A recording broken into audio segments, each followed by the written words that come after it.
प्यारे बच्चों, समांतर श्रेणियों के अंतर्गत आज हम प्रश्नावली 5.2 का प्रश्न क्रमांक 18 देखते हैं, जिसके अनुसार किसी समांतर श्रेणी के चौथे और आठवें पदों का योग 24 है तथा छठवें और 10वें पदों का योग 44 है। इस समांतर श्रेणी के प्रथम 3 पद ज्ञात करना है।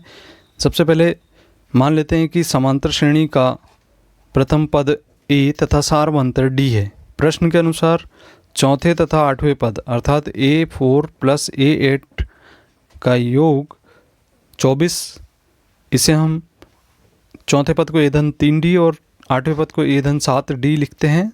तो इसे सरल करने पर 2A10D बराबर 24 होगा। 2 का भाग देने पर A5D बराबर 12 प्राप्त होगा। इसको हम समीकरण 1 दे देते हैं। पुनः प्रश्न के अनुसार चूंकि छठे और 10वें पद का योग अर्थात A6-A10 बराबर 44 होगा, तब A6 का मान होगा A5D और A10 का मान होगा A9D बराबर 44। सरल करेंगे 2A14D बराबर 44 प्राप्त होगा। 2 का भाग देने पर A7D बराबर 22 प्राप्त होगा। इसे हम समीकरण क्रमांक 2 दे दें। अब समीकरण 2 में से समीकरण 1 को घटाने पर हमें प्राप्त होगा A7D बराबर 22। घटाएंगे हम समीकरण 1 A5D बराबर 12 को, तो यहाँ पे A से कैंसिल हो जाएगा।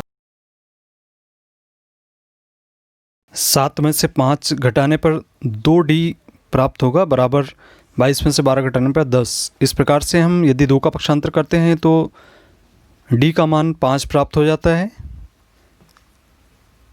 इन मानों को समीकरण 1 में रखने पर A5D बराबर 12, यहाँ पर D का मान 5 रखने पर A5 गुणित 5 बराबर 12 प्राप्त होगा।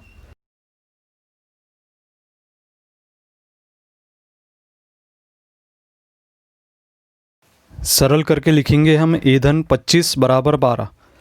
25 का यदि पक्षांतर करते हैं तो A बराबर 12 ऋण 25 प्राप्त होगा। घटाने पर A का मान हमें ऋण 13 प्राप्त हो जाएगा। अब समांतर श्रेणी के प्रथम 3 पद होंगे क्रमशः A3D A2D। मान रखने पर A तथा D के ऋण 13 धन 5 ऋण 13 धन 2 गुणित 5। इस प्रकार से प्रथम 3 पद होंगे ऋण 13 ऋण 8 एवं ऋण 3।